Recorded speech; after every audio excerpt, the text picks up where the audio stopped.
Dinho. Boa tarde, gente. É uma honra, gente. Ana Karina Schmitz, conhecem? Pode colocar. Tá. É uma honra a gente estar aqui. A gente pede escusas pelo ocorrido, mas nós tivemos invasão no nosso primeiro link, tá?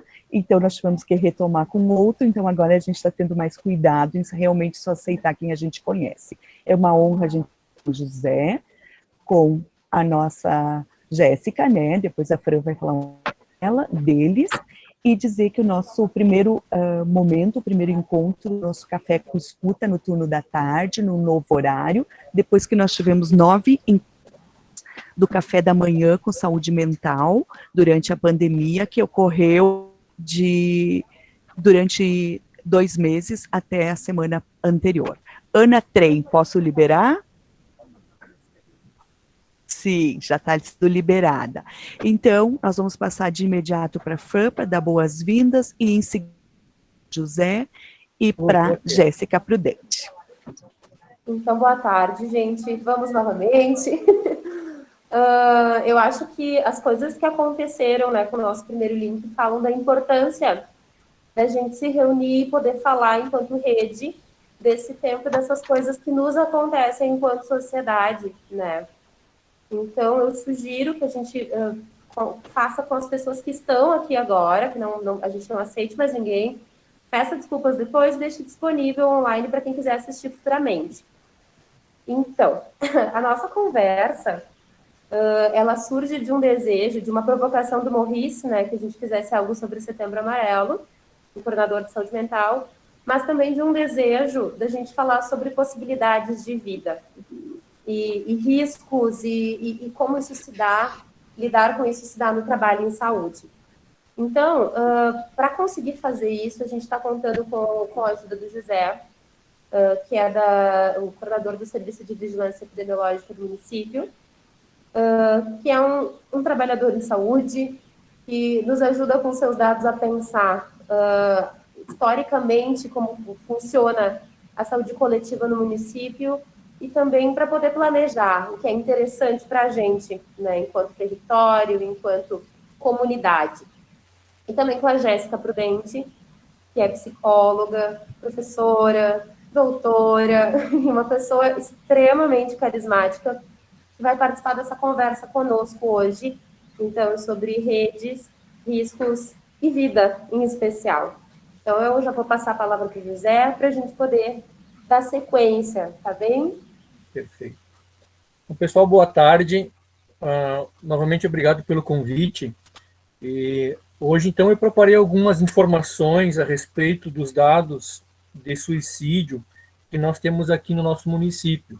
Inicialmente, eu gostaria de partir assim, de um princípio inicial. Todas as informações da mortalidade, elas têm como origem as declarações de óbito.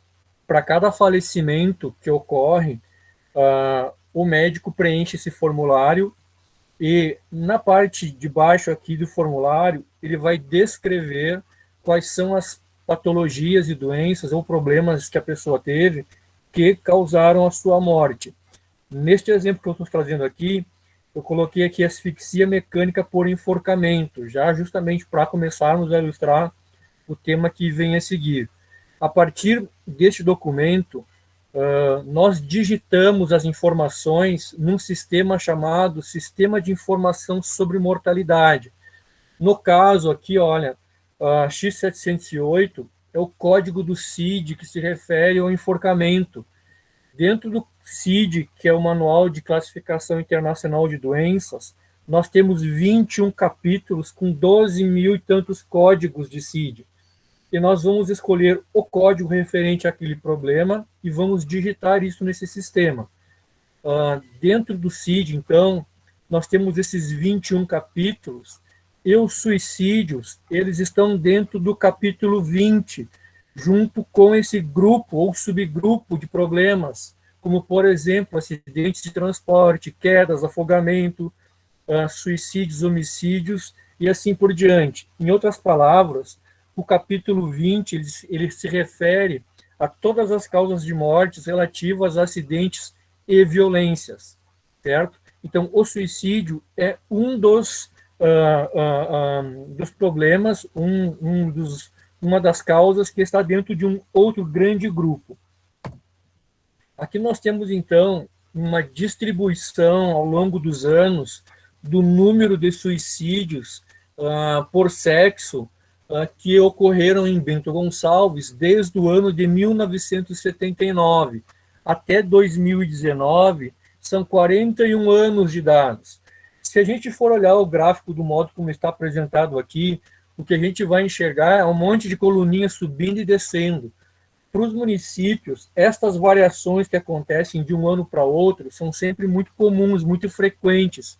Por essa razão, quando a gente vai falar de algum tema de mortalidade, a gente sugere que se evite fazer comparações entre um ano e outro, porque olha só que curioso, aqui em 2018, nós tivemos 12 suicídios, e em 2019, nós tivemos 21 suicídios. Isso aqui é quase 100% de aumento. Então, fica epidemiologicamente estranho dizer que de um ano para o outro houve 100% de aumento. Por essa razão que a gente prefere trabalhar com médias. Aqui a gente está trabalhando com médias decenais. Então, para começarmos o nosso primeiro entendimento, aqui na década de 80, olha só, nós tivemos em média 7,7 óbitos anuais por suicídio. Na década de 90 passou para 8,6, para a década de 2000, 11,2 e para a década atual, da década de 10, 13,2 óbitos anuais por suicídio. Observem que o número de óbitos, o número médio, está aumentando ao longo das décadas. Entretanto, prestem atenção num detalhe, a população do município também aumenta, ou seja, à medida que o número de habitantes aumenta, o número de eventos também naturalmente aumenta. Por essa razão que a gente também recomenda que a gente verifique, relativize a informação e verifique a incidência média. Então, olha só aqui, na década de 80, 11,5 suicídios por 100 mil, na década de 90, 10,6, na década de 2000, 11,3 e nos anos de 2010, 11,7. Em outras palavras, apesar do número de óbitos estar aumentando ao longo das décadas, a incidência média está se mantendo relativamente estável, não está aumentando na mesma, digamos assim, proporção que o número de óbitos. Então, objetivamente, para a atual década, nós vamos bater o martelo em 11,7 suicídios por 100 mil habitantes. Mas qual é a interpretação epidemiológica disso? Se não, vejamos. Aqui nós temos um exemplo da taxa de suicídios em diversos países do nosso planeta.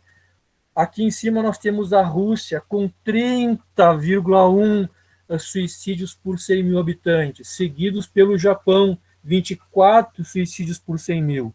E nós aqui vamos descendo e nós encontramos Bento Gonçalves, então na década de 10, com 11,7 suicídios por 100 mil, o Rio Grande do Sul com 11, e o Brasil aqui embaixo, com 6 suicídios por 100 mil habitantes.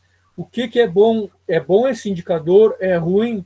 A OMS, no ano de 2012, calculou uma taxa mundial de 11,4 suicídios por 100 mil habitantes. Então, se a gente fosse utilizar a referência da OMS, nós estaríamos um pouco acima da taxa mundial. Entretanto, o plano de metas da OMS está recomendando que os países tentem reduzir a taxa de suicídios em 10%. Isso significa que a gente deveria ter uma taxa de suicídios em torno de 10 por 100 mil.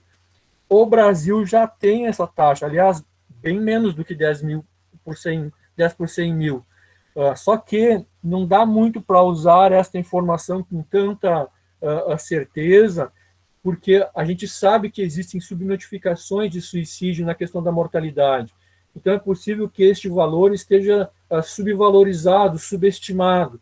Aqui em Bento, a gente tem investigado os óbitos, desde que eu estou aqui pelo menos, e nós fizemos uma acariação de todos os óbitos que nós tivemos ao longo desses últimos 41 anos, nós encontramos alguns óbitos por suicídio que estavam codificados de maneira inadequada no sistema.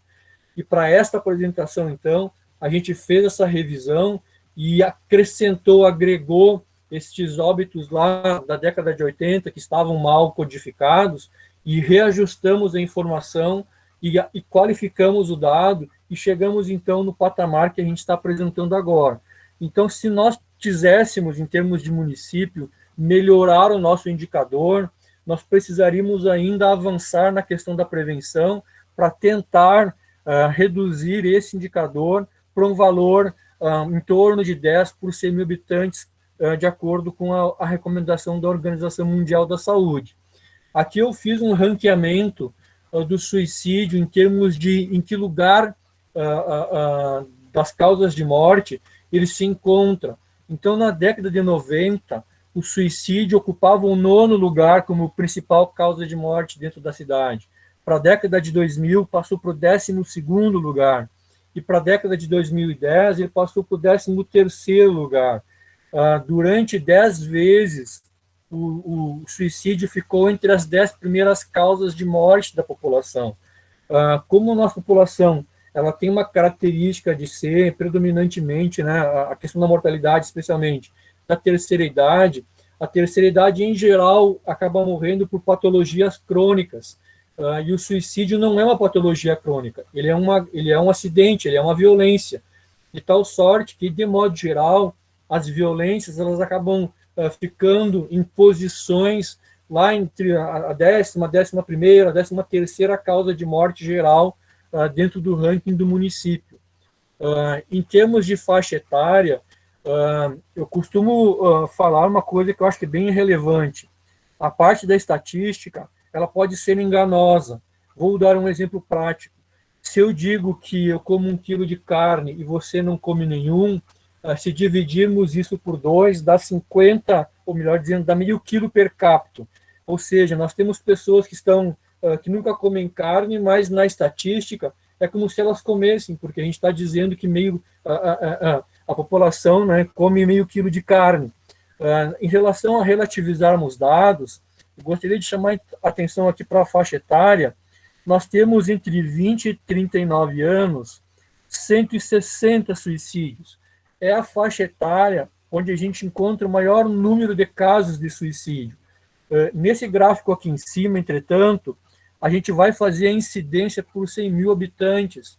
E a faixa etária de 20 a 39 anos, embora tenha o maior número de casos, não é a que apresenta a maior taxa de suicídios. Quem apresenta a maior taxa de suicídios é a faixa etária de 40 a 59 anos, seguida pela a faixa etária de 60 e mais. Especialmente aqui essa linhazinha azul, ó, tem 34,9 suicídios por 100 mil idosos. Entre os homens, então, é a faixa etária onde a gente verifica a maior incidência de suicídios no município. E aqui cabe lembrar uma coisa muito bacana. Quando a gente fala de suicídio e das motivações que levam uma pessoa a cometer o suicídio, nós temos que lembrar que o momento cognitivo, o momento mental, o momento emocional de uma pessoa na faixa etária de 10 a 19 anos não é a mesma de uma pessoa de 60 anos e mais. Aqui na faixa etária de 60 anos e mais, provavelmente a gente vai encontrar outros fatores que contribuem para a pessoa acabar cometendo suicídio, como, por exemplo, doenças crônico-degenerativas como câncer, em que a pessoa pode, em algum momento, se encontrar numa situação de depressão, de tristeza, e acaba abreviando o seu sofrimento por causa da sua doença. Nós não encontraríamos esse problema, por exemplo, numa faixa etária mais jovem. Dificilmente a gente encontra doenças crônico-degenerativas como fontes, como motivadoras do suicídio. Então é importante que a gente, quando vai discutir a questão do suicídio, e especialmente nas ações de prevenção, procure abordar o tema voltado para cada uma das necessidades humanas relativas a cada faixa etária. Mas, de qualquer sorte, as nossas grandes taxas, as nossas grandes incidências ainda se encontram dentro da faixa etária adulta.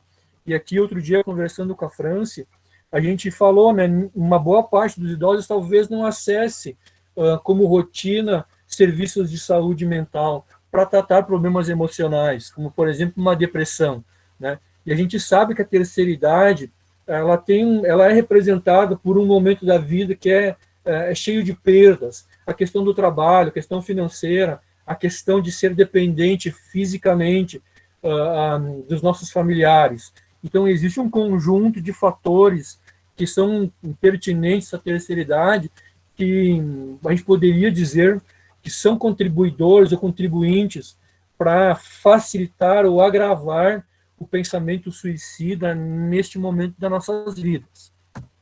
Em relação aqui ainda à questão do ranking, eu gostaria de mostrar aqui, só por curiosidade, nessa tabelinha aqui, que está no nosso lado direito, nós temos na faixa etária de 10 a 19 anos o rank 1 e o rank 2.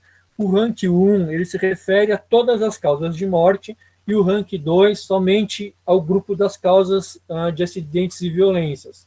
Então, para a faixa etária de 10 a 19 anos, o suicídio é a quarta principal causa de morte. E para o grupo de acidentes e violências também é a quarta causa de morte dentro desse grupo. O que para este grupo é realmente um fator importante para tentarmos prevenir a mortalidade, né? Nós temos aqui dentro desse grupo os homicídios como uma das causas importantes e os acidentes de trânsito também como uma das causas importantes de morte. Mas o suicídio para este grupo etário acaba entrando aqui em Bento como a quarta principal causa de morte. Seguindo aqui, entre 20 a 39 anos, o suicídio entra como a terceira principal causa de morte para este grupo etário. Então, o que eu quero dizer para vocês é o seguinte: embora as taxas sejam mais altas para o grupo da terceira idade, para os grupos mais jovens, o suicídio também tem um grande peso, né? Ele acaba entrando como uma das principais causas de mortalidade para os grupos mais jovens. E aqui, para a turma da terceira idade, no ranking geral de mortalidade, o suicídio é a 40ª causa de morte. Tem muitas outras situações que entram como, digamos assim, mais importantes como causa de morte, como, por exemplo, o AVC, ou os cânceres de pulmão, ou as doenças broncorrespiratórias, que são mais frequentes nessa faixa etária. E no grupo das causas externas, no grupo 20, o suicídio é a terceira causa de morte para os idosos, certo? Então, aqui apenas para a gente tentar posicionar em termos de importância para cada grupo etário, onde é que o suicídio se encaixa. Vejam que é interessante. Uma das coisas, quando a gente vai propor ações de prevenção para o suicídio, é tentar descobrir não só o porquê as pessoas se matam, mas como as pessoas se matam. E, em Bento Gonçalves, 55,5% das pessoas usam as cordas, ou seja, o enforcamento, como um método de suicídio. No Rio Grande do Sul, essa taxa é ainda maior. 71,6% dos gaúchos usam as cordas, o suicídio através do enforcamento, né, como um método para exterminar a própria vida. O segundo método mais usado são as armas de fogo, e o terceiro método são as autointoxicações, especialmente os pesticidas e os produtos químicos. Agora, olha que interessante. Corda, gente, é uma coisa que todo mundo tem em casa. Então, provavelmente isso seja um facilitador para aquela pessoa que está pensando em se matar, como um método que está ali, à mão, está dentro da sua casa. E eu coloquei essa figurinha aqui embaixo, ó, a pessoa está regando uma arvorezinha, esperando ela crescer para cometer suicídio. Muito se fala que o suicídio é uma coisa impensada, que a pessoa meio que assim, decidiu, agora vou me matar, e vai lá e se mata. Na verdade, essa figurinha ela traz aqui uma simbologia. Até a atitude de ir lá amarrar a corda pode ser uma coisa imediata, mas o planejamento que a pessoa faz para cometer o suicídio às vezes é muito longo. A pessoa pensa durante muito tempo antes de fazer o suicídio propriamente dito. Ela vai cultivando uma ideia até efetivamente acabar colocando ela em prática. Então, às vezes, a pessoa está lá no momento da sua vida de depressão, de tristeza, começa a amadurecer, começa a regar um pensamento suicida e finalmente chega às vias de fato. Então, o suicídio por enforcamento ainda é, tanto em Bento como no nosso estado, a principal forma de cometer e de se matar. Dentro dos grupos de gênero, os homens, olha só, dentro desse período aqui, de 1979 a 2019, nós temos 411 suicídios dentro do nosso município. Deste total, os homens foram responsáveis por 81% dos suicídios e as mulheres por 18%. Mas mulheres, depois eu quero mostrar um outro dado mais lá para o finalzinho, não fiquem assim, confortáveis com isso. Os homens, por uma característica tanto hormonal quanto cultural, eles geralmente usam táticas mais violentas para as coisas, né? Se vocês abrirem o YouTube aí, tem alguns canais que mostram por que os homens morrem menos. Geralmente os homens são naturalmente, ou por educação, por incentivo cultural, acabam sendo mais violentos e acabam se matando mais mesmo, né? Por isso com taxas bem maiores. E olha só que curioso, isso aqui é uma coisa que eu vou chamar a atenção de vocês para um slide mais lá para o final. Dentro dos homens, o enforcamento, 56%, e as mulheres, 49%. E olha que o segundo lugar, para os homens, 24% armas de fogo.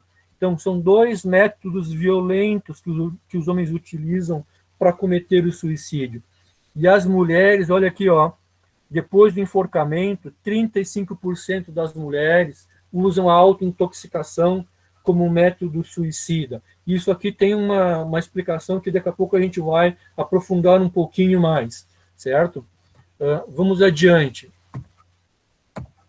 Em relação à faixa etária, o enforcamento ele é o principal método de suicídio em todas as faixas etárias. Na faixa etária de 10 a 19 anos, 35% usou enforcamento. Na faixa etária de 20 a 39, 50% usou enforcamento.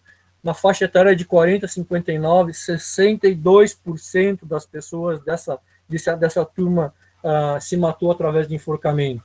E entre os idosos, 58% dos idosos cometeram um suicídio por enforcamento. Eu fico imaginando aqui, eu queria que vocês também entrassem nesse pensamento. O suicídio por enforcamento é como se fosse um ritual. A pessoa precisa ir lá, pegar a corda, fazer um nó, amarrar em algum local elevado, pegar um banquinho, subir no banquinho, colocar a corda no pescoço e se precipitar para a corda, então, acabar fazendo a asfixia no seu pescoço. Então, veja, gente, o quanto que é para um idoso fazer todo esse processo, né, e acabar utilizando esse procedimento para acabar destruindo a própria vida. Não deve realmente ser uma coisa, digamos assim, muito agradável de acabar fazendo, né, de acabar vendo principalmente. E, finalmente, nós temos aqui, gente, uma coisa que é para, digamos assim, situarmos o suicídio dentro de um outro universo. Embora o tema de hoje seja suicídio, o suicídio não é a única questão dentro dessa discussão. Quando a gente elaborou os dados para suicídio, nós nos preocupamos em avaliar o suicídio em relação a duas outras situações, que são as ideações suicidas e as tentativas de suicídio. Nós chamamos isso de eventos suicidas. Então, nós temos aqui o que a gente chamou de iceberg dos eventos suicidas. Por que iceberg? Olha só comigo aqui. A pontinha do iceberg, que é esse triângulozinho aqui amarelinho, é o que aparece de uma maneira mais contundente, digamos assim, aquilo que a gente enxerga do iceberg. Então, desde 2000 até 2018, nós tivemos um registro de 4.920 eventos suicidas. Deste total, o suicídio propriamente dito representa 4,5%, as ideações suicidas 35% e as tentativas de suicídio 60%. E aqui tem um dado muito curioso. Acompanhem aqui do lado os gráficos de pizza. Dentro dos suicídios, os homens são responsáveis por 84% dos suicídios. E olhem aqui, colegas, as tentativas de suicídio. As mulheres são responsáveis por 72,8% das tentativas. Em outras palavras, os homens se matam mais, mas as mulheres tentam mais suicídio do que os homens. Por que as mulheres tentando mais suicídio não morrem mais do que os homens? Muito bem, vamos tentar olhar aqui juntos. Este aqui é o perfil masculino do iceberg suicida, né? Então nós temos aqui que para cada tentativa, para cada suicídio masculino, nós temos 4 tentativas. E para cada suicídio masculino, 4 ideações masculinas. 58% das tentativas que os homens utilizam do grupo masculino, elas se devem à autointoxicação por abuso de medicamentos. Agora vamos dar uma olhadinha aqui no perfil feminino. Olha lá, ó, as mulheres se suicidam bem menos do que os homens, só que elas são responsáveis por mais de 3.000 eventos suicidas. Elas tentam muito mais suicídios do que os homens. E 82,8% das tentativas femininas, elas se devem ao uso de medicamentos. Ou seja, o medicamento, ele, embora possa causar a morte, ele não é o método mais eficiente para causar a morte. E aqui vocês me permitam uma figura de linguagem e depois poderão me criticar. Vocês lembram lá do romance do Romeu e da Julieta? Quando o Romeu pede lá se não me engano, para o frade um remédio para se matar, ele pede um que funcione, né? Um que mate de verdade. E a Julieta não, ela pede lá um remédio que só faz de conta que ela vai morrer, ela não quer morrer de verdade. Então existe aqui uma diferença em relação a sentimento, em relação à emoção. As mulheres não são naturalmente tão agressivas quanto o grupo masculino. Elas não querem, talvez, realmente, como a finalização do processo, morrer, né? E aí que cabe, então, uma pergunta, dentro de várias aqui que vão aparecer ao longo das falas, né? Talvez não o porquê que a pessoa se mata, ou o porquê que a pessoa tenta se matar, mas é o para que a pessoa se mata e o para que a pessoa tenta se matar. O que ela quer mostrar com isso? Para que ela quer realmente, né, o que ela quer mostrar para os outros com o seu ato suicida? E aqui, novamente, só para encerrarmos essa fala de apresentação de dados, para cada suicídio feminino, nós temos 61 tentativas. E para cada suicídio feminino, nós temos 28 ideações. Então, só para retornar e compararmos com o slide anterior, né? Para cada suicídio masculino, 4 tentativas. Para cada suicídio masculino, 4 ideações. E para as mulheres, 61 tentativas de suicídio e 28 ideações. Então, quando a gente vai pensar uma proposta de prevenção de suicídio, embora os homens se matem mais no sentido da prática, as políticas públicas, elas também têm que estar de olho na questão da tentativa e da ideação. E aqui cabe uma coisa importante. Me ajudem depois a melhorar esse pensamento que eu vou falar. Naturalmente, os homens procuram menos os serviços de saúde. E quando eu digo isso, especialmente na questão da depressão, que hoje é, de fato, um dos elementos muito importantes para a questão do suicídio, talvez os homens não consigam, por não acessarem, por não buscarem o tratamento adequado, acabam realmente buscando a morte, né, o suicídio como uma resolução para o seu sofrimento. E as mulheres, porque buscam mais o atendimento, talvez também elas apareçam mais em relação às tentativas e às ideações. Estes dados que eu estou mostrando aqui, de tentativas e ideações, eles são tirados dos serviços de urgência, onde geralmente essas pessoas acabam buscando assistência para aquele seu momento ali, quando a pessoa toma todos os medicamentos, quando ela abusa de medicamentos, quando ela toma algum produto químico para tentar se matar, ela acaba buscando o serviço de urgência para tentar reverter as consequências daquilo ali. Então, em geral, os serviços de urgência é onde mais a gente encontra dados relacionados a ideações e tentativas de suicídio. E eu quero afirmar aqui para vocês que estes números que a gente está apresentando provavelmente são subestimados. Possivelmente a gente tenha muito mais casos de pessoas tentando ou idealizando suicídios do que estou apresentando aqui. Provavelmente deve ter, para cada um dado que eu estou mostrando aqui, deve ter um outro que não aparece, certo? Então, resumidamente, gente, o suicídio, de fato, ele é um elemento importante dentro da questão da saúde pública e ele representa, né, uma parcela, né, a ponta do iceberg de tudo que vem atrás dele, de tudo que dá sustentação para ele, que são as ideações e as tentativas de suicídio, certo? Então, basicamente, em relação aos dados epidemiológicos, é isso que nós temos aqui para apresentar para vocês. Eu espero que isso ajude a gente a pensar em algumas questões em relação ao que o que pode ser feito, que ações que ainda não estão sendo realizadas e o que poderá ser realizado do avante, tá bom? Obrigada, Zé. Eu acho bem interessante as provocações que tu faz. Eu fiquei pensando bastante com aquela imagem da arvorezinha plantada, onde que nós estamos enquanto rede, enquanto essa árvore cresce, né?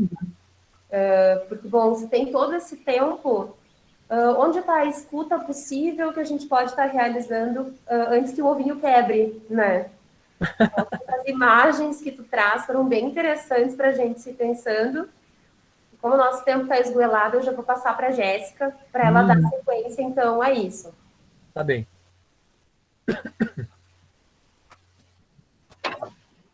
Boa tarde, então. Primeiro, agradecer também o convite, em nome da Fran, né, que foi quem contatou, mas a todos os profissionais, né, da saúde mental e da rede de saúde e da rede ampliada também, né, de Bento Gonçalves, para essa importante conversa que a gente está construindo, né. Primeiro, assim, dizer que, nossa, tem muitas questões para pensar, né, como o Zé mostrou aí todo um campo tão importante da vigilância, que acho que precisa, de fato, ser trabalhado em rede, já falando do que a gente estava dizendo, porque tem aí, vamos dizer assim, um desenho, um mapeamento, né, de como que se apresenta isso no território, e isso vai dando pistas de como os serviços podem trabalhar, por onde investir, né, por onde pensar as ações de cuidado, né, onde que se apresenta, porque isso tem diferenças, né, nas populações, nas cidades, né, conforme o território, isso também tem suas nuances, né, então tem todo um desenho aí super importante para pensar também, né, na construção da direção do trabalho, né, fiquei pensando. Então, dialogando com tudo isso, eu vou trazer algumas discussões que vão por entre, acho que essa discussão que eu entendo muito no plano de uma gestão dos riscos, né, numa ideia por aí, assim, nessa ideia de como a gente pensa em termos aí populacionais, né, nesses índices, pelo trabalho, e vou trazer algumas provocações, assim, pensando também em um plano de criação, né, por entre esses elementos, e propondo também um tensionamento na ideia de prevenção também, né. Então, eu venho agora terminando recentemente um percurso de 4 anos de um doutorado ali na URGS, né, no PPG de Psicologia Social Institucional, e a pesquisa surgiu justamente de um trabalho no CAPS, né, no município de Osório, onde eu trabalhei com a Fran, nos conhecemos lá, inclusive, né, nós e mais um monte de psicólogas maravilhosas, que algumas estão aí presentes, Ana Karina e Ana Luísa estão aí, e a gente sempre trabalhava muito nessa perspectiva, né, também tinha toda uma demanda muito forte na cidade, continua tendo, tem todo um trabalho que eles fazem lá também, né, nesse sentido. E aí eu atendia muitos casos assim, e fiquei, na época, ainda não pensando necessariamente num percurso acadêmico com isso, mas uma das questões que me mobilizou muito no trabalho tinha a ver com esses casos que chegavam com esse nome, né, uma demanda de risco de suicídio. E aí meu percurso de pesquisa todo foi sobre isso, foi pensando junto com psicólogas de diferentes serviços do SUS, né, então hospital, saúde mental, CAPS, emergência psiquiátrica, ambulatório de saúde mental também, enfim, compartilhando, né, um pouco dessa discussão com um grupo de pesquisa também, e muito mobilizada por uma pergunta de uma usuária, né, que num atendimento me perguntou por que ela não podia, então, querer morrer, né, no momento de um atendimento, assim, ela me perguntou, mas por que eu não posso, né, e essa pergunta reverberou a ponto de me fazer conseguir produzir uma tese de doutorado com essa pergunta. Eu acho que segue abrindo caminhos. Então, é um pouco por aí que eu vou propor para a gente pensar um pouco por essas andanças, assim, né. Então, a primeira questão que eu fiquei pensando é pensar um pouco pela discussão do trabalho, né. Nesse percurso todo de pesquisa, lá no grupo, o grupo de pesquisa da URGS, onde eu construí esse percurso, chama N-Pistas, e eu não vou lembrar agora exatamente toda a sigla, mas é Núcleo de Pesquisa, Intervenções, Subjetivação e Trabalho em Análise. Núcleo de Pesquisas, Instituições, Subjetivação e Trabalho em Análise. Com a professora Fernanda Spaniera Amador. A gente trabalha lá muito na perspectiva das clínicas do trabalho, né? Então, é uma perspectiva que as clínicas do trabalho, especialmente a clínica da atividade, é uma perspectiva europeia, né, e muitos grupos pensando o trabalho industrial, a discussão toda do trabalho também nas empresas, enfim. E aí se faz todo um campo aí no Brasil, em vários espaços, para pensar também nesse trabalho das políticas públicas, que tem várias diferenças, né, várias torções, várias questões que a gente precisa pensar, porque é um trabalho que a produção é diferente, né. O produto, entre aspas, desse trabalho, por exemplo, se a gente for chamar aí a saúde, né, produzir saúde mental, né, tem uma série de diferenças do que é um trabalho, por exemplo, de uma fábrica, né, ou onde a matéria, o material desse trabalho, ele é de uma concretude, talvez, né, mais palpável. E aí tem algo importante nessa discussão, que é a ideia de que cuidar do trabalho é cuidar do trabalhador, né? Para cuidar do trabalhador precisa se cuidar do trabalho, né? Acho que isso é uma perspectiva muito interessante, assim, que a gente vem também pensando ações de extensões, enfim, que é uma ideia de pensar que trabalhar implica se inscrever na história de um ofício, né? Que não é simplesmente fazer coisas, né? Mas por exemplo, pensando, né, os trabalhadores da saúde, né? Da saúde pública, fazer algo desde essa posição é também compartilhar uma rede de histórias, né, que não começa com cada uma, mas que tem aí toda uma questão de abertura, de garantia de direitos, de lutas, de memórias, de produções, né. Quem entra nos serviços também vai escutando como que eram as práticas, o que já se fez, né. E aí, nessa perspectiva toda, implica uma leitura, digamos assim, um entendimento das redes, né, desse trabalho que só se faz coletivamente, né, e nesse sentido se faz na discussão principalmente da clínica da atividade, que é um pouco do que eu trabalhei no doutorado, a ideia de que o agir não é simplesmente fazer, né, a ação, ela implica não só a tarefa, né, mas, por exemplo, aquilo que se faz, o que não se faz, o que se pensa em fazer, o que se deseja não se consegue, aquilo que é impedido, né, todos os entraves nesse campo, né. Então, pensando muito nesse trabalho, por exemplo, né, nas políticas públicas, que é um trabalho complexo, que exige um campo de ações, né, como a gente viu na fala do Zé também, de articulações, né, porque esses dados em si, eles precisam ser trabalhados, né? Não adianta só a epidemiologia produzi-los, mas que isso sirva como elemento para que outras áreas também possam, né, pensar suas ações, propor suas intervenções, né, a partir digamos assim, dessa singularização, né, dos casos, né, qual a população que aparece naquele município como mais vulnerável, né, de que modos, tudo isso que foi trazido.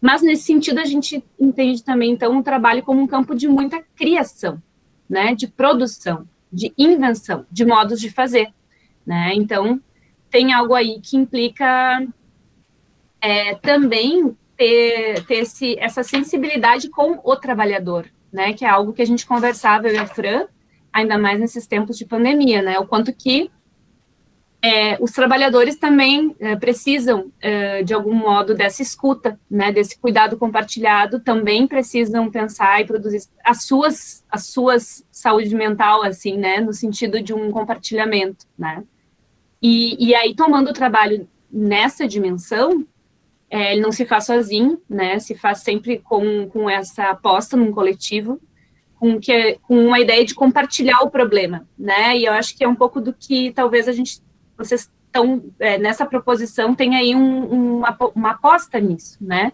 que é algo de pensar o problema aqui não como uma questão concreta especificamente, mas essa problematização sobre um campo, né, que é isso, bom, tem toda essa discussão da epidemiologia, que daí isso não é uma questão da epidemiologia, é uma questão da saúde do município, né, então dá para ser pensada com assistência, dá para pensar com a educação, dá para pensar com a saúde, né, nessa ampliação dessa problematização. E aí, tem autores que falam muito dessa ideia de que esse plano que a gente está falando aqui, ele seria no sentido de como gerir, né, seria esse plano da gestão dos riscos, que vamos dizer assim, um tanto toda essa discussão que é necessária e que é importante, fundamental, e é por entre isso que a gente pode pensar aberturas também, né, mas essa ideia de como se faz essa gestão desses riscos, nesse caso que a gente está falando aqui especificamente do risco de suicídio, né. Ao mesmo tempo, essa discussão tem um artigo que chama O Ofício como Operador de Saúde, que é de um dos autores da Clínica da Atividade, que é Yves Clos, o nome do autor. Ele vai dizer, bom, que naquele momento, toda a discussão dos riscos psicossociais na França e tal, essa ideia de localizar os riscos em cada um, né, ela também, muitas vezes, dificulta uma coletivização, né, dessa problemática. Então, por exemplo, né, por toda na lógica que ele vai apresentar, o quanto que vai se olhar para cada trabalhador, por exemplo, adoecido, vai se pensar um cuidado individual desses trabalhadores, mas tem uma lógica colocada aí, que não é só de cada um, né, esse modo de pensar a gestão que a gente precisa daí também, por entre esse modo de gestão, talvez propor aberturas, né, e eu acho que é muito interessante, assim, esse jogo, né, entre normas e entre regras. Então, seria uma ideia de, por dentro de uma gestão dos riscos, que é o que a gente estava falando, pensar nessa, como se poderia pensar em correr os riscos dessa gestão. E nesse sentido, tem uma ideia de que os riscos, eles são, compõem o viver, né, por mais que a gente, claro, né, num trabalho, vá localizar em alguém esses riscos, né, geralmente, por exemplo, né, no atendimento da saúde mental, como um risco, por exemplo, do usuário, né, se a gente pensar na vida como num processo vital, né, essa ideia dos riscos, eles é o que compõe o vital, é o que nos caracteriza enquanto vida, enquanto seres vivos, enquanto processo desse viver, né? Porque é isso, desde uma gestação, né? Os riscos estão colocados o tempo inteiro, a cada segundo de uma vida, né? Seja, né, nessa gestação, seja depois, seja durante. Claro que a gente vai ter exposições maiores ou menores aos riscos, né? Vai ter populações muito mais expostas, né? Muito menos aí com potencialidades, até por questões aí de recursos, né, e de investimentos, enfim, de poder diminuir esses riscos, mas que correr riscos é viver, digamos assim, né, viver implica, né, nessa dimensão. E aí eu fico pensando assim, bom, a prevenção ao suicídio é um pouco do modo como eu também tentei trabalhar isso na pesquisa, né, o quanto que ela digamos assim, vai tomar, nos manuais, pelo menos, né, pensando no trabalhador da saúde mental, enfim, a prevenção ao comportamento suicida, né? É assim que como se apresenta, né? O que se previne é esse comportamento suicida. E aí, bom, tem aí um campo importante também de capacitação, de leitura, né, de entendimento de como intervir nesses casos, né, que eu acho que é uma temática muito recorrente também no Setembro Amarelo, né, mas acho que em todos os meses do ano, de que são situações delicadas e que exigem todo um manejo, né, e um entendimento, enfim, super importante. Ao mesmo tempo, se a gente for pensar numa perspectiva um pouco mais ampla, nesse modo de prevenção, a gente não está colocando também algo que poderia ser pensado antes de, daqui a pouco, um delineamento de um suicídio em curso, nesse sentido, né? Então, a prevenção ao suicídio vai trabalhar muito nisso, né? Que frases, que comportamentos, que indícios, né? Que elementos que vão ali, até esses dados que o Zé trouxe, eu fiquei pensando, né? Isso dá também de como intervir daqui a pouco um homem por esses critérios, ou uma mulher falando de tentativas prévias ou comunicando algum tipo de ideação suicida, já dá elementos, se a gente pensar na história, como ele estava dizendo, né, que homens têm aí práticas mais contundentes, enfim, tem algumas linhas que também permitem pensar se aquilo é de uma ordem, dá para pensar de algo mais agudo ou não, né, esses elementos também epidemiológicos. Mas a ideia, então, é que é uma proposição também para pensar, nessa ideia de pensar essa prevenção também como uma promoção, vamos dizer assim, que também é prevenção, de uma vida, de produção de vida, né? E de pensar assim também, bom, se tantas pessoas recusam a vida, e isso vem, talvez, não tanto no plano, acho que também né, dos atos em si, né? Mas da ideação, isso vem aparecendo com muita força agora, na pandemia também, né? Vocês devem estar experimentando essa intensidade dos sintomas de ansiedade, do isolamento, de uma falta de esperança, né? E o quanto que isso vem aparecendo em algumas falas que eu fiz aí em outros espaços, muito nos jovens, né, os adolescentes, essa falta de perspectiva de futuro, né? E o quanto que isso muitas vezes diz talvez de uma recusa à vida, mas não a toda e qualquer vida, né? Talvez esteja aí se mostrando uma recusa a um determinado tipo de vida, né? Porque vem aparecendo muito contundente, assim, essa fala de chegar nos serviços, pelo menos nessas psicólogas que compartilharam comigo a pesquisa, uma fala de uma intensidade muito dos jovens, né? Muito das meninas com automutilação, mas de jovens, no geral, chegando com essa demanda muito mais que em outros tempos, né? E aí a gente vinha falando, e eu tentei também intencionar muito isso e trabalhar na pesquisa um pouco, bom, mas que vida é essa que está sendo recusada? Que era um pouco a pergunta da usuária que me fez lá atrás, né? Mas por que eu não posso querer morrer? E me parecia que não era qualquer vida, não era assim, não quero nenhuma vida, mas talvez aquela que estava sendo apresentado para ela, que era medicação, né? Era uma ideia de que ela era o problema, né? Então a internação dela, né? Não se tinha muito como acessar, por exemplo, a rede, a família, às vezes, né, uma outra produção que não se localiza apenas nela, né, e de talvez também tentar pensar, então, acho que daí se amplia, não só da saúde mental, né, mas para a ideia de rede, essa ideia de promoção, né, de pensar na promoção de uma vida interessante, assim, né, e aí, nesse sentido, eu fico pensando que o interessante aqui entra numa ideia de que vida não é ausência de riscos, muito menos da morte, né? Que o quanto que numa certa modalidade de trabalho e de lógica que a gente vem construindo aí, né, no nosso mundo, principalmente, dá para falar ocidental, né, que é desde o lugar que a gente consegue falar, e aqui América Latina, mas se vem construindo toda uma lógica de uma vida separada do sofrimento, ou do morrer, ou, bom, quando a pessoa está em tal situação, isso não é vida, ou isso ela está num tempo outro que não o da produção, né? Ou isso assim, não, mas falar da morte a gente não fala em determinados lugares, porque isso, né? O quanto que a gente foi separando essas instâncias, né? A ponto de que quase, se for pensar nas redes sociais mesmo, né? E nas conversas em geral, vai ser um pouco por essa lógica do, bom, as pessoas se mostram muito bem, se mostram muito felizes, se mostram produtivas, bonitas, interessantes, fazendo coisas interessantes, né? E a gente sabe que a vida das pessoas, ela é também isso, em alguns momentos, mas ela é permeada por uma série de outras coisas, né? e o quanto que a falta de espaço para poder compor com isso, que é as frustrações, que talvez seja o mais da vida da gente, né? Não estar com quem a gente gosta, não conseguir fazer o que se quer, não se perceber como gostaria, como um certo ideal, né? Não ter conquistado determinadas coisas, mas poder falar disso, né? E fiquei pensando também aí nos jovens também, né? Numa quase uma necessidade dessa estética de vida, desse modo perfeito, né? Agora as redes sociais com os filtros também marcam muito isso, né? Então, nesse sentido, seria pensar um pouco a ideia de que a prevenção ao suicídio pode, além de compor todas essas ações que são, né, de prevenir o comportamento suicida, porque sim, essas situações vão chegar agudas já, né? Por exemplo, num serviço já, numa linha com uma ideação, com tentativas prévias, e tem que, né, se poder agir aí também.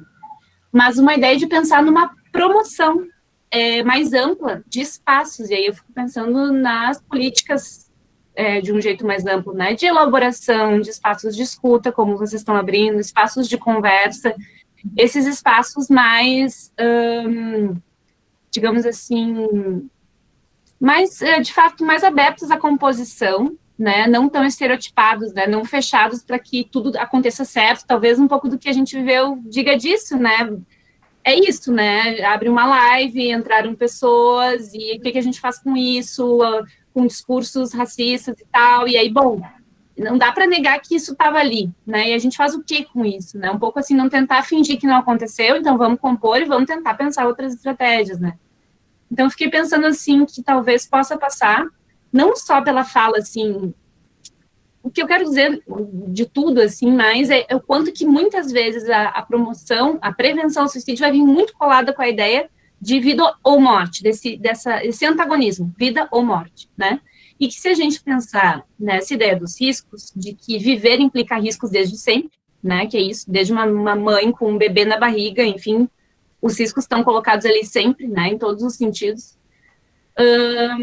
Poder falar da vida, poder falar do viver, poder falar dos medos, poder falar dos morreres, das pessoas, das perdas das pessoas, das perdas dos parentes, dos sonhos não realizados, enfim.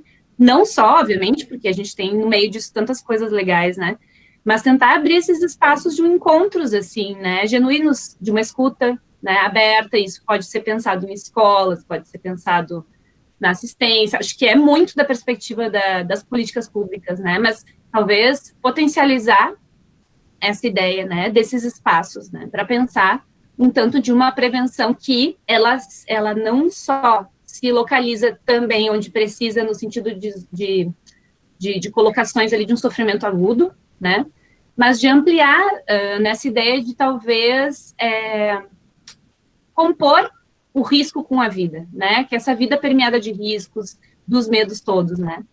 E aí, nesse sentido, tem algo assim que apareceu também nessa pesquisa, que eu fui fazendo um tanto de uma pesquisa histórica, que dizia que algumas referências que eu encontrei, que suicídio era um termo moderno, não é um termo da antiguidade, né? Que antiguidade aqui falando lá, sei lá, 1000, 2000 anos antes de Cristo, gregos e tal. Tem um autor que chama Van Hoff, que ele vai dizer que tinham mais de 300 termos, isso me pegou muito quando eu fiquei pensando, para dar um nome para isso que hoje, digamos, ou na modernidade, aí, século XVIII, XIX, se chama suicídio, né? Esse não é um termo antigo, esse é um termo moderno, tem muito a ver com o direito, com a ideia de homicídio, suicídio, né? Tem esse campo todo. Então, eu trabalhei um pouco nesse sentido também de pensar, bom, 300 nomes para isso, por exemplo, morte de si, sei lá, matar-se, não leio grego, então devia ser coisas várias ligadas a tradições, ligadas a rituais, ligadas a penalizações, ligadas à culpa, ligadas, sei lá, a um espectro muito amplo, né, de possibilidades aí de comportamento, mas de pensar o quanto se atrelou, né, na modernidade, vamos dizer assim, nesse tempo mais recente, sei lá, o questionar a vida com o suicídio, né, um pouco uma patologização desse, bom, pensar em morrer diretamente com o suicídio, com matar-se, né, e que talvez aí a gente pode pensar que essa vontade, ou esse desejo, ou esse perguntar-se sobre a vida, ele pode ganhar outras expressões, né, e, claro, o risco aqui é não banalizar todo esse risco já, essa ideação já em andamento, que é isso, né, quando se apresenta alguém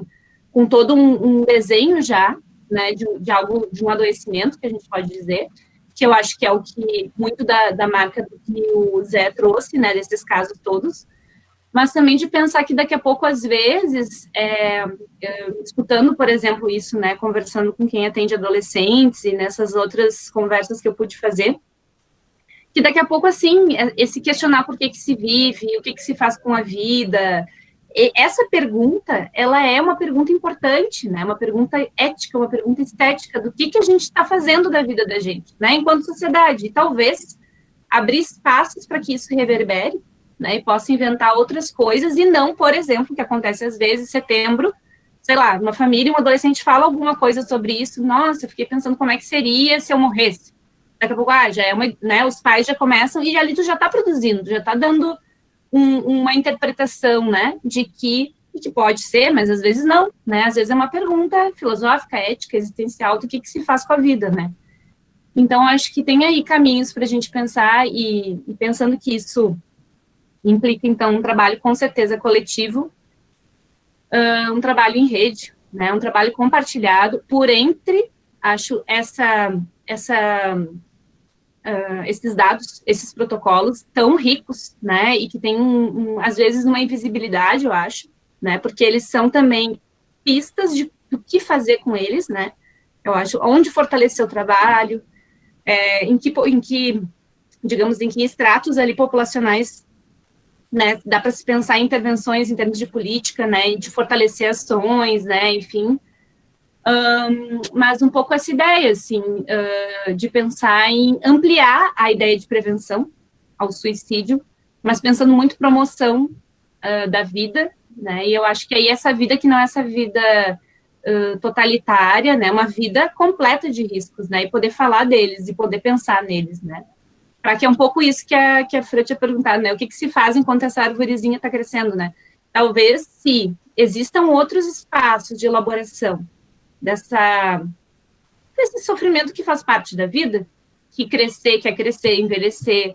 perder pessoas que se gosta, ficar doente, não conseguir realizar as coisas, né? E não o que a gente vem intensamente fazendo socialmente aqui, nós é a generalização máxima que eu digo, né? Mas enquanto sociedade, quase que isso, só se mostra aquilo que dá certo, aquilo que funciona, e as pessoas ficam sofrendo muitas vezes sozinhas, né? Não compartilhando esses espaços dessa vida que é complexa, né? Ela é cheia de nuances, ela é cheia de desafios, né? Então, acho que é um pouco por aí, porque fico pensando quantas vezes eu escutava as pessoas dizendo isso, de uma vontade de não viver, e escutando a vida eu pensava muito, de um modo muito legítimo, eu pensava muito coerente, assim, o desejo daquela pessoa, não como da ordem de uma loucura, fazia muito sentido. E o que se faz com isso, né? Então, não querer determinado tipo de vida era muito legítimo, né? E aí, o que a gente pode pensar de outras linhas para criar outras estratégias de vida? Acho que isso passa muito pela coletivização do cuidado, né? Por um trabalho coletivo, por essas apostas todas, e acho que vocês estão aí, enquanto serviço, enquanto política, também criando isso, abrindo linhas. Um pouco do que eu queria colocar para a discussão.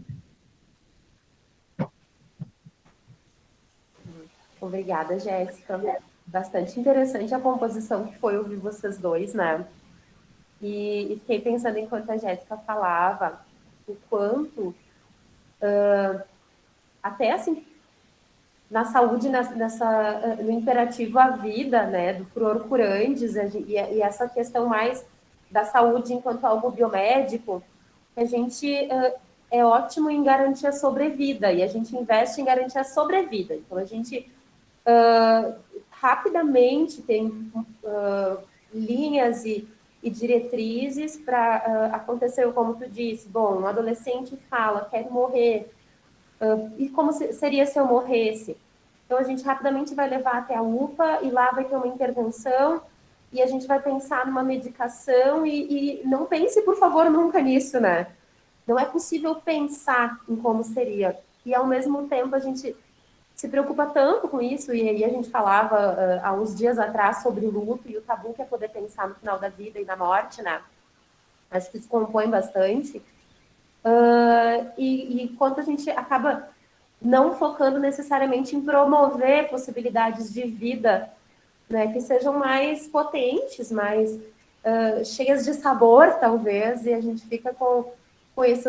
Precisa estar vivo, sobrevivo a qualquer custo, não importa que tipo de vida que se apresenta, não importa que possibilidade que tu tem, a tua obrigação é te manter vivo e ponto. E aí retira-se. E às vezes, claro que nos serviços de saúde a gente tem uma série de profissionais também trabalhando com a questão de grupos e de psicoterapia, mas às vezes a gente pensa que a questão de pensar sobre o suicídio se encerra aí, né, e manter a pessoa viva. E aí fiquei pensando, até quando eu estou trazendo os adolescentes, né, que acho que nos questiona muito pessoas no início da vida optarem por não viver. Então, eu fiquei pensando um pouco também da vida que se apresenta, como a Jéssica trazia, e como a gente, enquanto rede, poder trabalhar com isso, a questão de projeto de vida, que às vezes cai muito nessas fórmulas prontas de sucesso e já falidas, como não, tu precisa estudar, terminar os estudos e ter um emprego, porque daí tu vai poder pagar tuas contas e ser feliz e ter família, quando isso não é necessariamente garantidor de coisa nenhuma, né? E por onde está passando o desejo de um adolescente, né? É essa estabilidade ou é essa coisa que também diz um pouco do risco, que é da adrenalina? Por que, afinal de contas, que a gente vai em parque de diversão? Por que, afinal de contas, que a gente gosta de velocidade? Isso também é do humano, né? O correr risco. Então, a gente ser mais verdadeiro com isso, talvez não só enquanto sujeito trabalhador, e para tirar um pouco da gente, mas que isso possa compor a formulação das políticas. Quando a gente pensa em vida, quando a gente pensa em suicídio, também poder pensar em qual vida, em que vida a gente proporciona, em que possibilidades de modificação dessas histórias, às vezes que parece que já começam com um roteiro triste e não tem muito para onde ir, né? Que outros caminhos a gente tem podido oferecer ou tem se empenhado enquanto políticas públicas para poder oferecer para a nossa comunidade. Então, acho que a gente starta um pensar sobre isso, assim, e essas provocações, falo pela rede, espero estar falando corretamente, são muito bem-vindas, né? Essas provocações que vocês nos trazem para a gente começar a trilhar outros caminhos, assim, outras coisas. Não sei se Núbia gostaria de falar alguma coisa. Eu estava aqui divagando também com a fala tanto do José, né, de trazer dados, de coisas que às vezes a gente até sabe que as mulheres tentam mais, tudo, mas quando a gente visualiza ali os dados, os números, e depois fechando com a fala da Jéssica, né, toda essa questão da saúde do trabalhador, eu fico pensando assim, como nós temos coisas para trabalhar, né, falando em nome do NUMESC, a gente tem tentado trabalhar muito essa questão da saúde mental, essa questão de como estão nossos funcionários, e acho que a Jéssica nos traz muitos dados, até da tese dela, eu gostaria até de ler a tua tese também, e pensando que o ano que vem, o tema do NUMESC é a saúde do trabalhador, né? Então, assim, a gente já está fazendo grandes levantamentos para ver como é que está a saúde dos funcionários, estamos escrevendo projetos e tudo para passar para o prefeito, para passar por um comitê de ética, para ainda esse ano estarmos aplicando, para o ano que vem a gente ter subsídios muito reais de como está a saúde dos nossos funcionários, né, para a gente ter intervenções realmente, como a gente se envolve todo dia, né, eu tenho um sogro que está com câncer e está passando muita dor, e ele já teve outros momentos de depressão, e ele tem uma arma na casa, e a gente morre de medo dele entrar em depressão e dessa arma, e me tocou para mim esse final de semana, ir até Santa Maria e jogo aberto, nós vamos falar o que o senhor tem, o que o senhor quer saber, né, você quer saber o que o senhor entendeu que o médico falou, e daí, depois que já tinha tudo esclarecido, eu pedi para ele, eu gostaria de fazer uma pergunta da área, e ele me disse, eu entrego para quem quiser. E aquilo deu um alívio tão grande, assim, porque a gente estava toda a família preocupada. Ele vai cometer uma besteira. E às vezes tu via que não estava nem aí, né, com isso. Mas a gente sabe que tem outras questões que podem acontecer, né.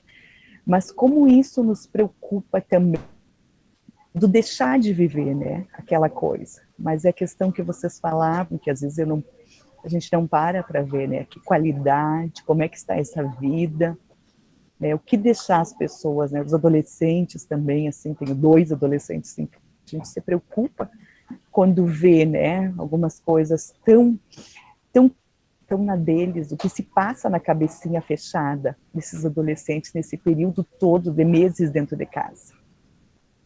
Né? Então, é um período que, além do que já acontecia, a gente tem esse período da pandemia, que está piorando, né, Zé, como a gente falava no início ali, né, a gente vai precisar de terapia até o final do ano, né, por um ano, né, Zé?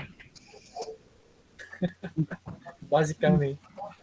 Então a gente fica pensando como a gente precisa ouvir mais, entender mais, para tentar fazer ações, atividades, trabalhar em rede, que realmente sejam efetivas, né? Porque às vezes a gente acha, estou fazendo um monte de coisa, mas é isso que as pessoas estão precisando, né? É isso que as pessoas querem, né? Esse corrido de hoje, a gente lembrar, né, como nós somos suscetíveis, né? Ali entrou alguém, como entrou, foi, estava tentando pegar nomes e tentar ir atrás aqui, porque aquilo me deixou muito incomodada, né? Eu disse, eu faço desde março, direto, e nunca tinha acontecido isso. Né? Daí a colega do lado disse, toda semana acontece na sala de aula, pelo Zoom. Eu disse, opa, para mim foi novidade, mas como a gente tem que se adaptar às coisas novas e manter a nossa saúde legal.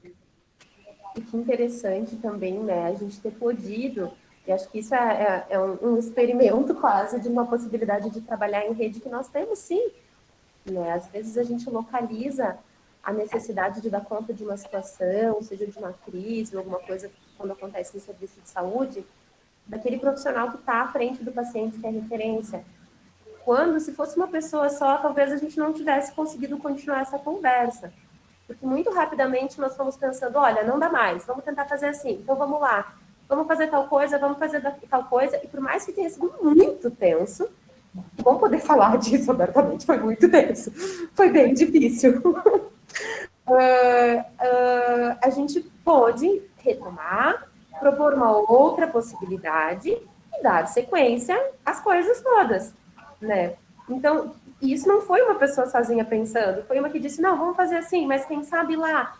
E algumas pessoas mandaram o link, as outras foram mandando e a gente está todo mundo aqui, né? Infelizmente não com todo mundo, mas isso vai ficar disponível, então, e eu queria agradecer, né, por vocês terem passado comigo e com a gente esse momento, esse perrengue, né, e essa é uma gestão de risco também, né, quando a gente decide falar, decide abrir um espaço de fala e de escuta, coisas podem acontecer. E como que a gente dá conta disso? Talvez seja sempre um improviso, juntos. Talvez seja sempre um improviso, uma possibilidade de invenção. Não vai ter nunca um manual dizendo, sei isso, faça aquilo. Né? Por mais que tenham manuais, vai ser a possibilidade de inventar soluções que vai salvar a gente.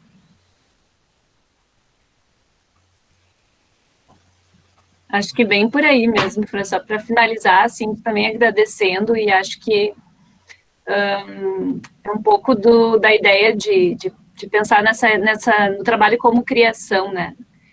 Eu usei muito um autor que é o Canguilhem, que é um filósofo, enfim, da filosofia da saúde, assim, né? Ele discute aquele texto clássico, normal e patológico, né?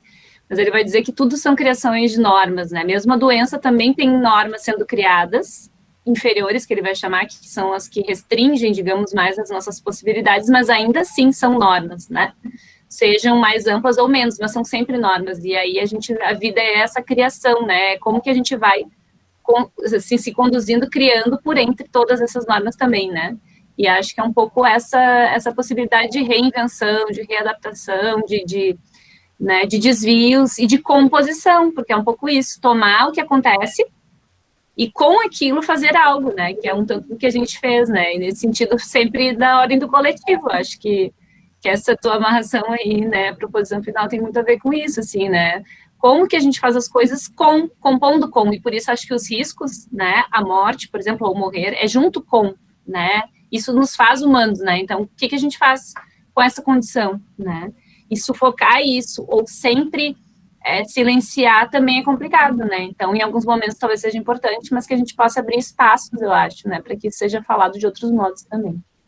Então, muito obrigado pela oportunidade e por escutar também toda a apresentação e colocação desses dados super importantes do Zé ali.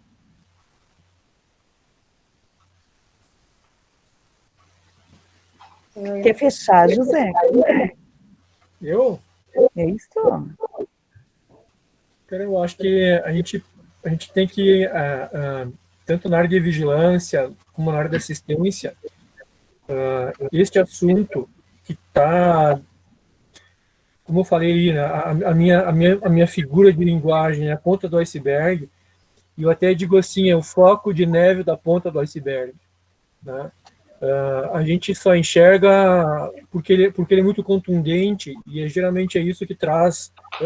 Esse é o tema, deve ser o catapultador de tudo que vem junto com ele. Ele é um cometa que vem arrastando muitas coisas, como, por exemplo, como que nós estamos organizando a nossa logística para atender a pessoa que tentou suicídio, né?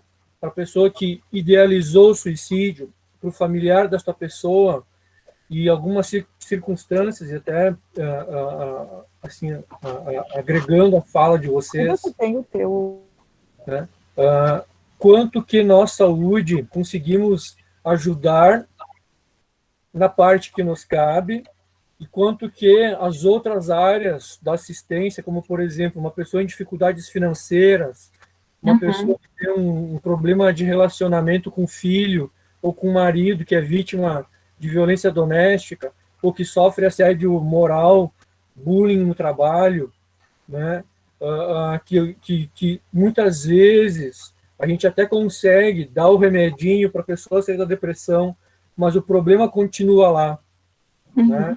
E aí isso a gente, como profissional de saúde, muitas vezes não consegue resolver estas situações de uma maneira como a gente gostaria, mas sim, a gente pode dar alguns elementos de fortalecimento do ego daquela pessoa para, olha, essa situação não está confortável para você, o que dá para fazer? Eu acho que esses espaços de fala, de diálogo, talvez sejam um primeiro passo, um começo para a gente abrir dentro dos nossos serviços. Eu não estou falando só do CAPS, o CAPS como uma referência para dar suporte técnico operacional para as unidades básicas de saúde.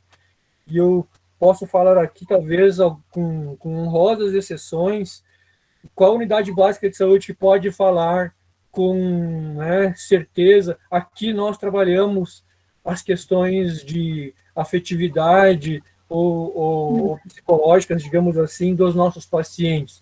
Quando a gente sabe, né, Núbia, que muitas vezes as consultas são de 5 minutos, as consultas são de produtividade, as consultas são para tentar resolver um problema mais de patologia doençal do que emocional.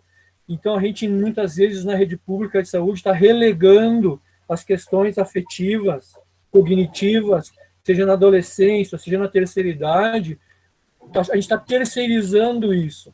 E não vai ter CAPS no mundo, psicólogo no mundo, no CAPS, que vai abarcar, lembrem ali, eu quero só falar, se formos falar em termos numéricos, são mais de 300 tentativas de suicídio por ano em um único serviço de urgência.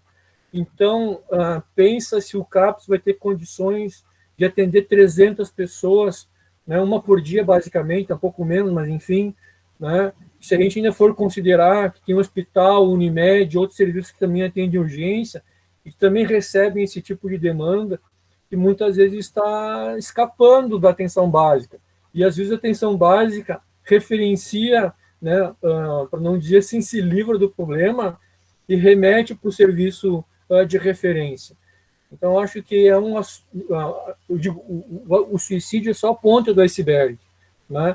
Talvez a gente conseguindo trabalhar as coisas que vêm junto com ele, ou que ele arrasta junto com ele, a gente vai lá, talvez chegar, e aqui falando como área de epidemiologia, né? Lembra que eu falei da história do bife, né? Eu como 1 quilo de bife, você não come nenhum, dá meio quilo per capita. Se a gente consegue realmente atingir essa meta da OMS, de baixar para menos de 10 por 100 mil habitantes, Se a gente consegue fazer isso enquanto serviço de saúde, enquanto municipalidade, assistência social, Secretaria da Educação, a segurança pública, ou na área do serviço ocupacional, se a gente consegue elencar, se não tudo, mas mobilizar essas energias, essas forças, e conseguir baixar para os números que são, digamos assim, aceitáveis, e aqui só reforçando um pensamento do pessoal que estuda, né, a área de suicídios. Não se trata de prevenir todos os suicídios, mas de se prevenir os que são possíveis de serem prevenidos, de se prevenir as tentativas que são factíveis de serem prevenidas. E quando a pessoa chega no serviço, seja no privado, no público, fazendo essa pergunta que a Jéssica falou, mas por que eu não posso morrer? Né? E isso mexe comigo como profissional de saúde, porque eu não fui formado para responder a estas perguntas tão profundas, né?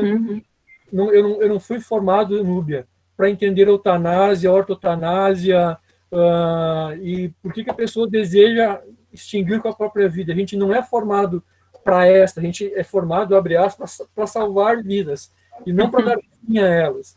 E isso mexe muito com o emocional também. Quando a gente tem na nossa família, como tu falaste, nos dois extremos, adolescentes e idosos, e a gente é profissional de saúde, a gente tem esse conhecimento prévio de que são dois universos diferentes e que podem, em algum momento, lançar a mão do mesmo expediente para encerrar a vida, e a morte é para os que ficam, não é para os que vão. A gente fica se perguntando, meu Deus do céu, onde que eu falei como filho, onde que eu falei como pai, onde eu falei como um amigo, né? E é isso talvez o segundo momento do trabalho, né? Vamos ajudar essas famílias, porque nas famílias de um suicida talvez a gente tenha a consequência de outro suicídio e assim vai. A coisa, meio que é uma corrente que vai se alongando, se perpetuando ao longo do tempo, né? Então fica o nosso desafio, né, para os colegas aí, retomarmos essa discussão, talvez ainda para o ano que vem já começar com alguma ideia, né, e tornar pública essa discussão, né, não só de nós profissionais de saúde, mas da comunidade como um todo, talvez seja um próximo passo.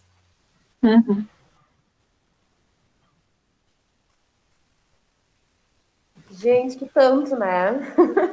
Eu estou emocionada com as coisas que a gente pôde produzir aqui. Nossa, foi muito bom escutar vocês e dar um gostinho enorme de quero mais, da gente seguir mesmo nessa discussão. Vou bater lá na tua sala, José e a Ângela, vamos bater lá para conversar mais. E aí vamos ver se essa parceria aí, de repente a gente chama a Jéssica de novo, para ver o que a gente consegue fazer.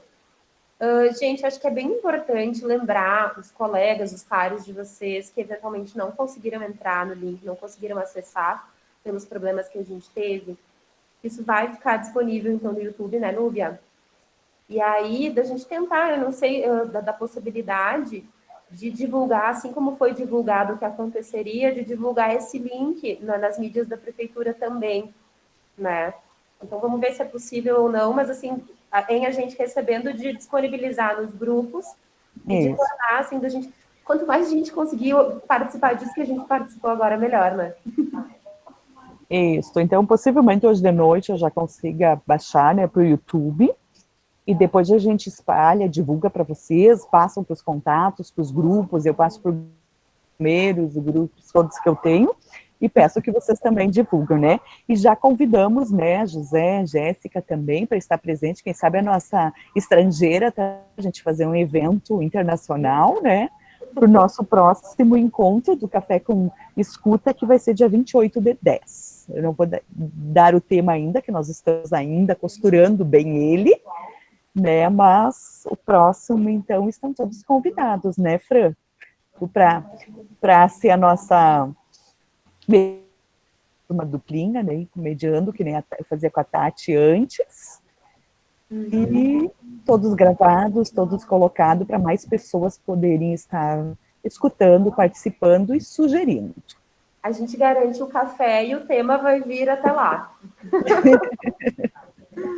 Então, acho que nos despedimos, gente, é isso? Isso. Eu quero agradecer, eu acho que foi excelente, eu acho que traz provocações para nós, enquanto município, enquanto profissionais de saúde, enquanto serviços, né? Acho muito válido pensar nessa necessidade da rede, né, constituir, fortalecer. A gente está vivendo um momento em que as questões sociais, né, têm trazido, né, as famílias, as pessoas, né, uma série de tensões, né, pandemia, questões econômicas, trabalho, renda, não poder acessar o lazer, não poder estar nos espaços, né, de trocas com as pessoas, né? Mas fica assim o convite e a esperança, né, de poder conversar e fortalecer essa rede, porque sim, eu acho que é campo de intervenção da saúde, da assistência social, da educação, né, do trabalho, da segurança pública, do esporte, né? Eu acho que dá para fazer uma reunião com todas as secretarias, né, para discutir a fundo. E a gente fica assim nessa esperança, né, de poder fazer esses diálogos novamente com outros convidados, né? E foi muito legal, eu quero agradecer e parabenizar, né, José, foste um mestre, né, muito apropriado, muito importante os teus apontamentos, né, sempre contemplando as questões sócio-históricas, né, muito além, enfim, do saber, né, da área biomédica, assim, eu gostei muito da tua fala, a gente já imaginava que ia ser maravilhosa, né? E Jéssica, obviamente, né, eu sou uma profissional de CAPS, eu trabalho num CAPS infantil, né, além de estar aqui na escuta, então foi um alento, assim, te ouvir, né, trouxe um pouco a sensação que, bom, investir na equipe é muito importante, eu não preciso ficar lá com o paciente grave, né, pensando nisso sozinha, né? Eu vou compartilhar e, enfim, eu vou ter que sair do CAPS também, né? Para construir redes, não só lá dentro, né? Então trouxe muito alento, assim, trouxe uma espécie de confirmação, né? Que os nossos desassossegos precisam estar sendo compartilhados, né? Muito obrigada, né, gente? E que a gente possa, né, sempre acolher as pessoas que necessitam, né, falar do seu mal-estar, né, e poder compor a partir daí. Tá? Um grande abraço, adorei. Obrigado. Acho que era isso, gente. O microfone está desligado. A frase de 2020. Obrigada. É verdade, a frase de 2020. Então, a gente vai encerrar a gravação, agradecer a todos os presentes, agradecer em especial aos palestrantes, né? Eu brinco que a gente tem uma vantagem e uma desvantagem, né? A vantagem é para a nossa, que a gente não precisa dar presente para os palestrantes. A desvantagem é que eles não ganham, né?